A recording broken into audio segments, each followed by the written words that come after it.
अब माँ के गर्भ में सुखदेव जी को 1 बरस, 2 बरस, 4 बरस, 10 बरस, 12 बरस हो गए, जन्म लेने का नाम ही नहीं लिया। जिस गर्भ की सारी दुनिया बुराई करती है, माँ के गर्भ में जीव को कितना कष्ट मिलता है, भूतो न भविष्यति, उसी गर्भ को सुखदेव जी ने मंदिर बना लिया। माँ के गर्भ में बैठकर भगवान का भजन कर रहे हैं। वेदव्यास जी की पत्नी कहती, स्वामी मुझे मेरे गर्भों से मंत्रों की आवाज सुनाई पड़ती है। वेदव्यास जी ने कहा, देवी जरूर कोई महापुरुष तुम्हारे गर्भ में पल रहा होगा, लेकिन स्वामी ये जन्म क्यों नहीं लेता, मुझे बड़ी पीड़ा होती है। वेदव्यास जी ने कहा, बेटा तुम कौन हो, बाहर क्यों नहीं आते, तुम्हारी माँ को बड़ी पीड़ा होती है। भीतर से आवाज आई, पिताजी मैं बाहर आऊँगा तो भगवान की माया बहुत चंचल है, माया मुझे पकड़ लेगी और मैं माया के चक्कर में नहीं पड़ना चाहता। वेदव्यास जी ने कहा, बेटा मेरा आशीर्वाद है। सुखदेव जी ने कहा, नहीं पिताजी, स्वयं लक्ष्मीपति आकर के कहेंगे तो ही मैं बाहर आऊँगा। भगवान नारायण चल करके आए और कहा, बेटा सुखदेव मेरी माया का प्रभाव तुम्हारे ऊपर नहीं पड़ेगा, तुम शीघ्र जन्म लो। 12 वर्ष के बाद में सुखदेव जी ने जन्म लिया और जन्म लेते ही नाल छेदन भी नहीं करवाया, नाल को कंधे पे डाली और सीधे जंगल में चले गए। पीछे से वेदव्यास जी दौड़ रहे, बेटा रुक जा, बेटा रुक जा। वृक्षों से आवाज आई, वेदव्यास जी जिससे तुम अपना पुत्र समझ रहे हो, पता नहीं कितनी बार ये तुम्हारा पिता बन चुका है, कितनी बार तुम इसके पुत्र बन चुके हो, इसलिए लौट जाओ। इस संसार में कोई किसी का पुत्र नहीं है, कोई किसी का पिता नहीं है। और वेदव्यास जी वापिस लौट करके आ गए।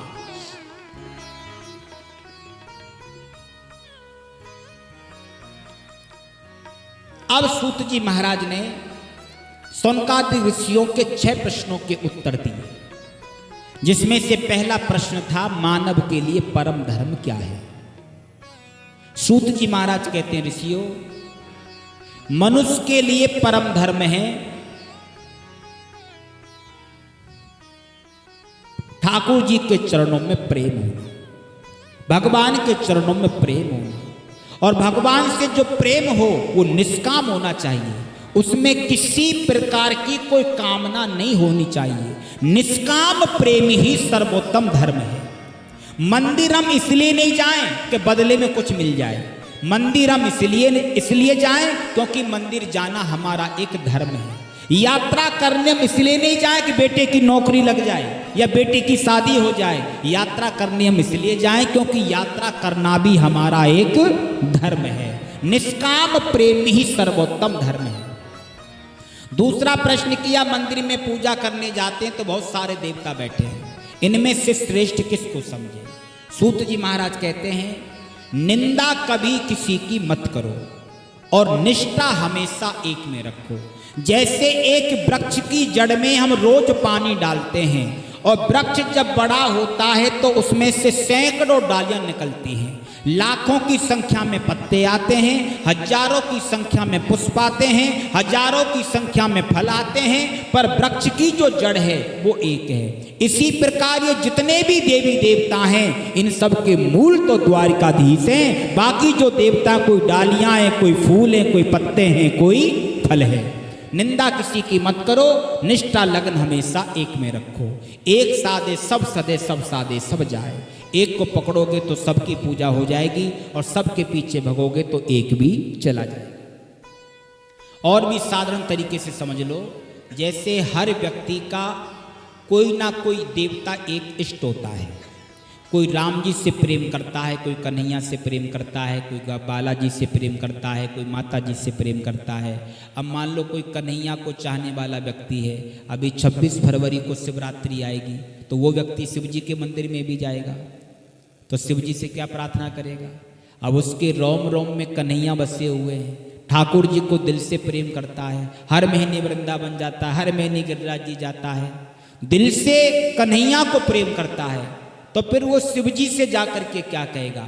अब इसका मतलब ये नहीं है कि हम कन्हैया से प्रेम करते हैं तो भोलेनाथ के मंदिर जाना बंद कर दें, नहीं, जाना चाहिए और हाथ जोड़ करके यही प्रार्थना करनी चाहिए, हे भोलेनाथ मेरे ऊपर ऐसा आशीर्वाद दे दो, मेरे ऊपर ऐसी कृपा बरसा दो, मेरा जो प्रेम बिहारी जी से है वो दिन दूना रात चौगुना बढ़ता चला जाए, ऐसी आप मेरे ऊपर कृपा बरसा दो।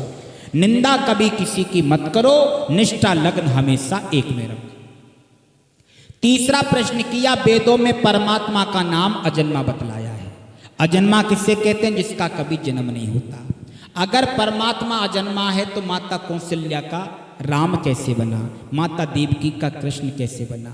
सूत जी महाराज कहते हैं, ऋषियों, भगवान का कभी जन्म नहीं होता, भगवान का तो अवतार होता है। अवतार कैसे होता है? जैसे एक जज साहब होते हैं जो कोर्ट में सारे दिन करते हैं ऑर्डर ऑर्डर ऑर्डर, और वही जज साहब शाम को कोर्ट से जब घर पर आते हैं तो 2-2.5 साल का पोता लिपट जाता है, दादाजी आ गए, दादाजी आ गए। और तो जज साहब कहते, बेटा मैं कोर्ट खोल दूं फिर तुझे गोदी में लूंगा। पोता कहते, नहीं दादाजी आप तो घोड़ा बनो।